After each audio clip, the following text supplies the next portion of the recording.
आप सभी का एक बार फिर से मेरे यानी अभय प्रताप सिंह की ओर से हार्दिक स्वागत एवं अभिनंदन है। आपका दिन, आपका जीवन बहुत ही सुचारू रूप से चल रहा होगा, ऐसी मेरी भगवान से प्रार्थना भी है और मेरी आकांक्षा भी है। चलिए मित्रों, हम लोग अपने इस टॉपिक में कक्षा 11 के भाग, अनुक्रम तथा श्रेणी की बात आगे बढ़ाते हैं। यह इस चैप्टर का भाग 2 है।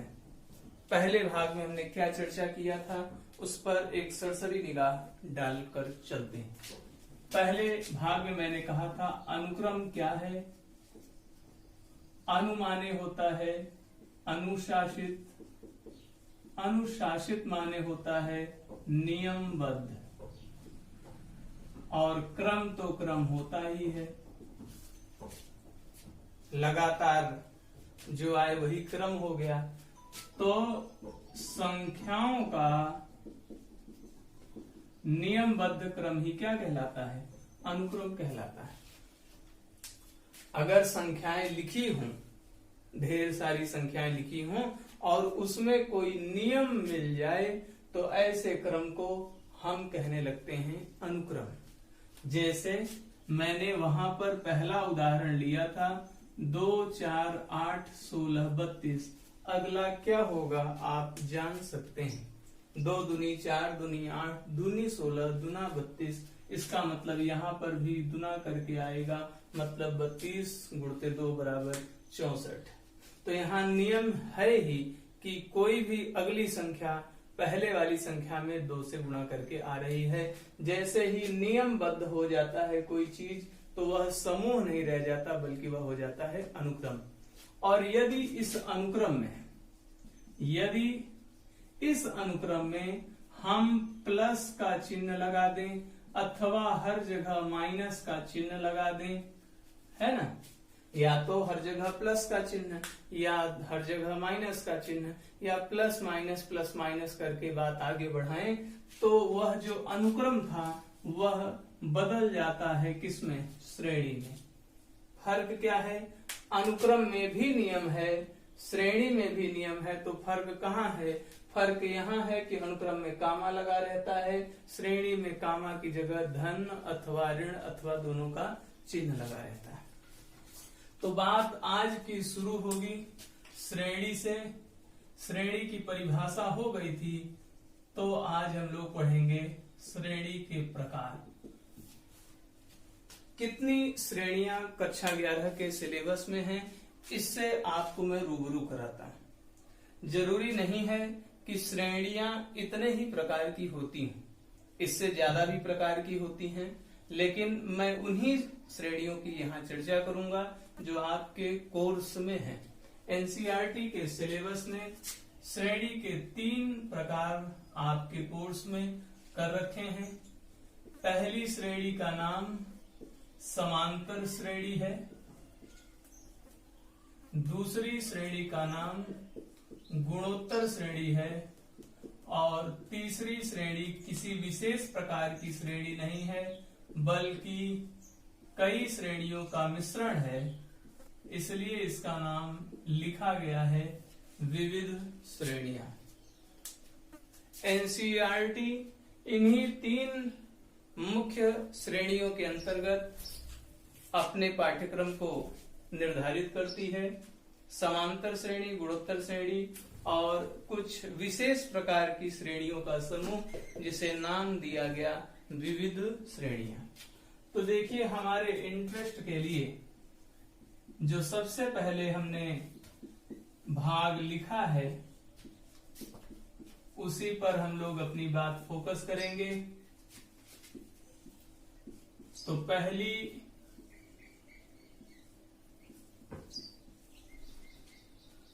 श्रेणी का नाम है समांतर श्रेणी। हम लोग इसी पर बात करने वाले। सबसे पहली चीज तो इसमें आप जाने कि परिभाषा क्या है। श्रेणी से तो आप वाकिफ हो गए, लेकिन यह श्रेणी कहती है कि हमारा नाम समांतर श्रेणी है। आप अगर ध्यान से इसका नाम देखें तो समान अंतर से बना है शब्द समांतर। समांतर शब्द का मतलब हुआ समान अंतर, ठीक है ना।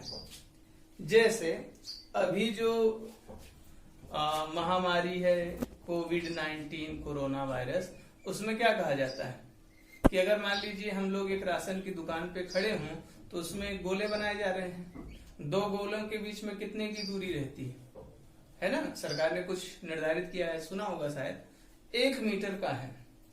तो एक गोले के बाद जो दूसरा गोला बनेगा उसके बीच में 1 का अंतर है, दूसरे और तीसरे के बीच में भी क्या अंतर रहेगा, 1 का ही अंतर रहना चाहिए, ऐसा सरकार का निर्देश है। तो 1 का अंतर है। समान अंतर होने के कारण जो वृत्त बन रहे हैं वह निश्चित तौर पर समांतर श्रेणी जैसा स्वरूप प्राप्त कर रहे हैं। कोई कहे सर समांतर श्रेणी क्यों नहीं बना रहे हैं, क्योंकि श्रेणी के लिए संख्याएं चाहिए, वो संख्या नहीं है बल्कि एक रचना है। स्वरूप वही है, गुण उसके पास वही है कि अंतर समान है, 2 वृत्तों के केंद्रों के बीच की दूरी समान है, इसलिए उसका स्वरूप समांतर श्रेणी जैसा है। आप अगर देखें, मैं लिखूं 2, 4, 6, 8, 10, आप बताइए कि 2 क्रमागत संख्याओं के बीच अंतर कितना। तो 2 से 4 पहुंचने के लिए आपने 2 जोड़ा, 4 से 6 पहुंचने के लिए भी 2 जोड़ेंगे, 6 से 8 पहुंचने के लिए भी 2 जोड़ेंगे। हर बार अगर आप घटाएं, 4 में से 2 जाए 2 आएगा, 6 में से 4 गया 2, 8 में से 6 गया 2, 10 में से 8 गया 2, अंतर समान है। तो क्रमागत पदों में अंतर समान होने के कारण यह समांतर श्रेणी है, इसको हम लोग समांतर श्रेणी कहेंगे, है ना। अच्छा, जरा इसको देखिए, इसको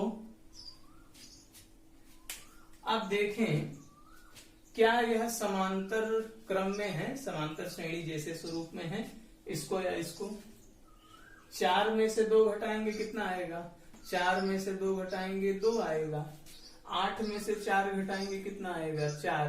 पहली बार अंतर लिए 2 का अंतर आया, दोबारा अंतर लिए 4 का अंतर आया, अंतर समान नहीं है, तो निश्चित रूप से यह जो श्रेणी है वह समांतर श्रेणी नहीं है। तो मैं इसकी परिभाषा लिख रहा हूं समांतर श्रेणी की। वह श्रेणी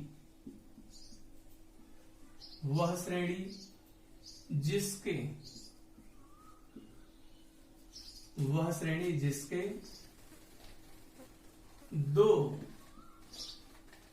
क्रमागत पदों का अंतर,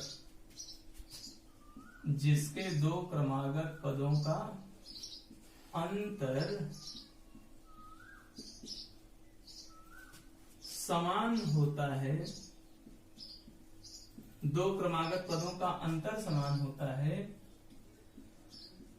समांतर श्रेणी कहलाती है। समांतर श्रेणी कहलाती है, ठीक है। तो समांतर श्रेणी क्या है, एक श्रेणी है। कैसी श्रेणी है, जिसके 2 क्रमागत पदों का अंतर क्या होता है, समान होता है, ठीक है ना। तो अगर मैं यहाँ पे उदाहरण लिखूं, आपको मैं 3 उदाहरण दे रहा हूं, आप उसमें टिक करिएगा। मैं लिख दूं, पहले पर 3, 6, 9, 12, एक ये श्रेणी मैंने लिखी। दूसरा मैं लिख रहा हूं आपको 28, 26, 25, 23 ऐसे। और तीसरा मैं आपको लिख रहा हूं 29, 26, 23, 20 ... जरा देखें, यहाँ अंतर कितने का है? अगर अंतर समान होगा तो समांतर श्रेणी है, अगर अंतर समान नहीं होगा तो समांतर श्रेणी नहीं है। 6 में से 3 घटाएंगे 3 आएगा, 9 में से 6 घटाएंगे 3 आएगा, 12 में से 9 घटाएंगे 3 आएगा। अंतर समान है ना, अंतर समान, और इसलिए यह समांतर श्रेणी है। 26 में से 28 घटाइए, 26 में से 28 घटाएंगे -2, 25 में से 26 घटाइए -1। 2 ही बार में समझ में आ गया अंतर समान नहीं है, इसलिए यह समांतर श्रेणी नहीं है। यहां जरा देखें, 26 में से 29 घटाएंगे -3, 23 में से 26 घटाएंगे -3, 20 में से 23 घटाएंगे -3। एक बार फिर से अंतर समान हो गया और इसलिए हमारी श्रेणी पुनः समांतर श्रेणी हो गई। ठीक है, चलिए अब इसके कुछ गुण हैं, उन गुणों पर हम लोग चर्चा करते हैं। कुछ गुण हैं, उन गुणों पर हम लोग चर्चा करेंगे। ठीक है, तो हेडिंग डालिएगा समांतर श्रेणी के गुण। हेडिंग क्या डालना है? समांतर श्रेणी के गुण। चलिए, नंबर 1 गुण क्या है? जो इसकी परिभाषा है वही नंबर 1 गुण है इसका। ठीक है, क्या? पहला ही गुण इसकी परिभाषा से, समांतर श्रेणी के 2 क्रमागत पदों का अंतर, 2 क्रमागत पदों का अंतर सदैव समान होता है। ठीक है ना, अभी यही तो कर रहे थे, 2 क्रमागत पदों का अंतर ले रहे थे, समान आता था तो समांतर श्रेणी। तो अगर समांतर श्रेणी है तो उसके 2 क्रमागत पदों का अंतर समान होगा। अच्छा ठीक, एक बात और, ये जो समान अंतर प्राप्त होता है, जो अंतर समान रूप से प्राप्त होता है, उसी समान अंतर को सार्व अंतर कहते हैं। अंतर तो है ही, चूंकि सब में है इसलिए सार्व। जैसे एक शब्द है, शब्द पे मैं थोड़ी चर्चा कर लूं, सार्वभौमिक। जैसे कभी कभी आता है यूनिवर्सल ट्रूथ। सार्व माने सर्वत्र, सभी जगह समान रूप से, है ना, ऐसा सत्य जो हर जगह मान्य हो उसे कहते सार्वभौमिक। ठीक है ना, सार्वंतर, चूंकि वह अंतर सभी के लिए समान होगा, 2 क्रमागत पद शुरुआत में लें चाहे अंत में लें, वो अंतर समान आने वाला है, इसलिए उसे सार्वंतर कहा जाता है। और एक बात और, इस सार्वंतर को डी से प्रदर्शित करते हैं। डी से क्यों? क्योंकि डी माने होता है डिफरेंस। तो ये चूंकि अंतर है, सब जगह है, इसलिए हिंदी में नाम हुआ सार्वंतर, और प्रदर्शन डिफरेंस के पहले लेटर डी से किया जाता है। चलिए दूसरी बात, ये तो पहला गुण हो गया। दूसरा गुण यह कि समांतर श्रेणी के प्रथम पद को, जो शुरुआती वाला रहता है, प्रथम पद को ए से प्रदर्शित करते हैं। ए से प्रदर्शित करते हैं। जैसे अंग्रेजी वर्णमाला का पहला लेटर जो होता है, अक्षर जो होता है, ए होता है, तो समांतर श्रेणी में जो भी पहला अक्षर होगा उसका नाम ए होगा, नाम ए होगा। कोई कहे सर दूसरे वाले का बी होगा क्या? नहीं, ऐसा नहीं है। क्यों? क्योंकि ऐसा होगा तो 26 के बाद तो कुछ कह ही नहीं पाएंगे, तब कहां से अल्फाबेट ले आएंगे। पहले को ए से करते हैं, दूसरे को बी से करिए, चाहे सी से। तीसरा, चलिए एक कंफ्यूजन दूर ही कर देते हैं। किसी भी श्रेणी, है ना, जो पढ़ रहे हैं या जो कभी पढ़ेंगे, तो किसी भी श्रेणी के पदों को, पदों माने टर्म्स को, क्रमशः माने शुरुआत से अंत तक, T1, T2, T3, T4 dot dot dot से प्रदर्शित करते हैं, है ना। मतलब क्या? मतलब ये हुआ कि T1 माने क्या? T1 माने हो गया पहला पद। कोई कहे सर अभी तो आप बताए थे पहले पद को, प्रथम पद को ऐसे प्रदर्शित करते हैं, तो प्रथम पद को दो तरीके से प्रदर्शित करते हैं।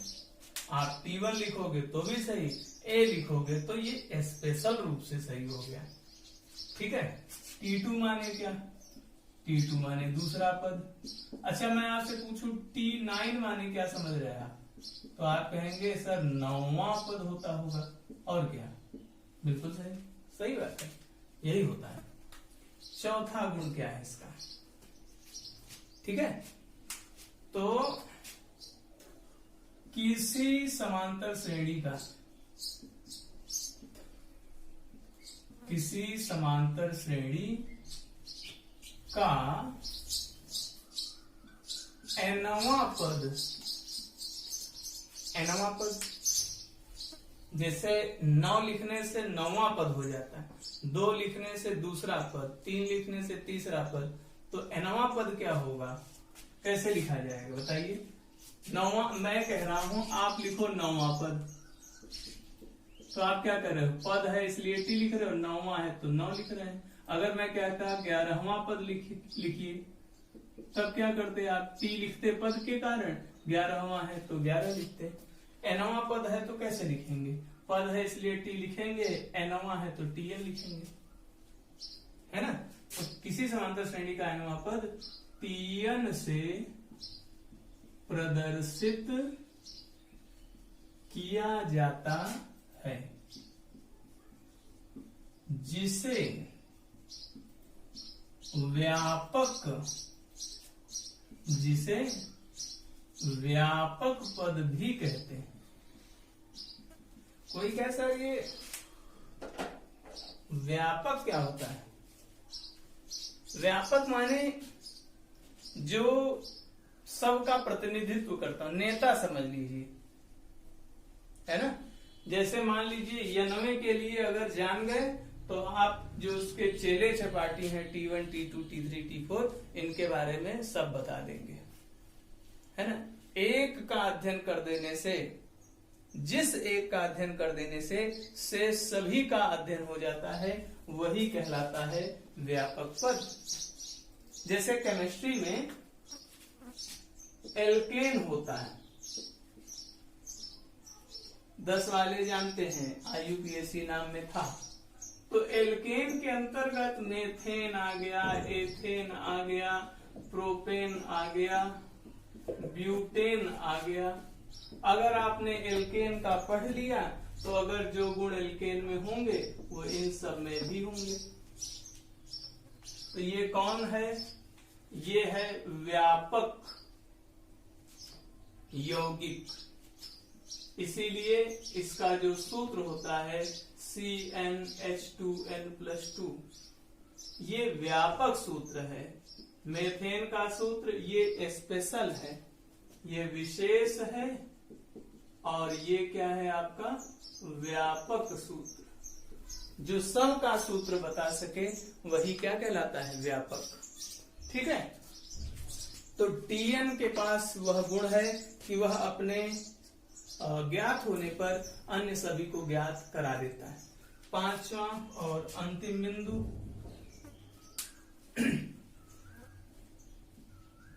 जैसे शुरुआत वैसे ही अंत। शुरुआत का स्पेशल है अक्षर ए, है ना। अब देखें अंतिम वाला, तो किसी समांतर श्रेणी का अंतिम पद, अंतिम काहे माने होता है अंग्रेजी में? लास्ट, लास्ट माने क्या? अंतिम। तो किसी समांतर श्रेणी का अंतिम पद L से प्रदर्शित किया जाता है ना? पहला पद किससे? A से, और अंतिम पद किससे? L से प्रदर्शित किया जाता है, जो सामान्यतः nवां पद ही होता है। अच्छा, तो इसका मतलब समझ रहे हैं? इसका मतलब ये हुआ कि ये जो अंतिम पद है उसके भी दो नाम हो गए। पहला तो L तो था ही, और वह nवां पद भी होता है। nवें पद को ही अंतिम पद कहते हैं, और उन दोनों को किससे प्रदर्शित करते हैं? L से प्रदर्शित करते हैं। ठीक है ना? तो समांतर श्रेणी के आज हमने आपको गुण भी लिखा दिए। तो शुरू में क्या पढ़े थे? अनुक्रम, श्रेणी, ठीक है, श्रेणी के प्रकार, और उस प्रकार में पहली श्रेणी थी हमारी समांतर श्रेणी। एक बात और आपको बताऊं कि अभी बोलचाल में हम लोग अनुक्रम और श्रेणी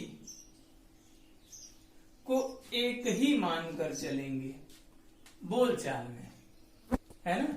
अभी लिखा रहेगा अनुक्रम, जैसे लिखा है मान लीजिए 2 4 6 8, तो है तो ये अनुक्रम क्योंकि कामा लगा हुआ है, लेकिन मैं इसको श्रेणी भी बोल दूं बोलचाल की भाषा में तो समझ जाइएगा कि बात वही है। मतलब अब अनुक्रम और श्रेणी में हम कोई भेद लेकर नहीं चलेंगे। ठीक है, ध्यान रहेगी बात। अनुक्रम और श्रेणी हम एक जैसा लेकर चलेंगे, लेकिन अंतर आप याद रखिएगा, क्योंकि शुरुआत में अंतर बताए जा चुके हैं। बोलचाल की भाषा में दोनों को एक जैसा मान लिया जाता है। ठीक है ना? अनुक्रम की परिभाषा हो गई, श्रेणी की परिभाषा हो गई। श्रेणी 3 प्रकार की, समांतर श्रेणी, गुणोत्तर श्रेणी और विविध श्रेणी।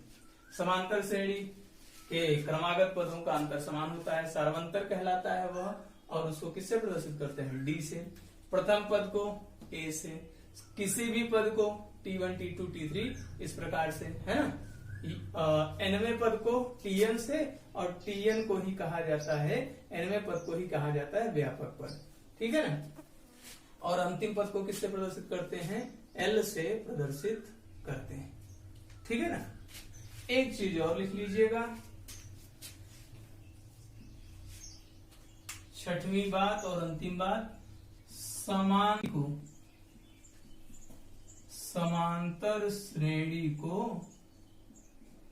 एपी भी कहते हैं। कोई कहे सर एपी कैसे कहने लगे? एपी कैसे हो गया? एपी का मतलब क्या?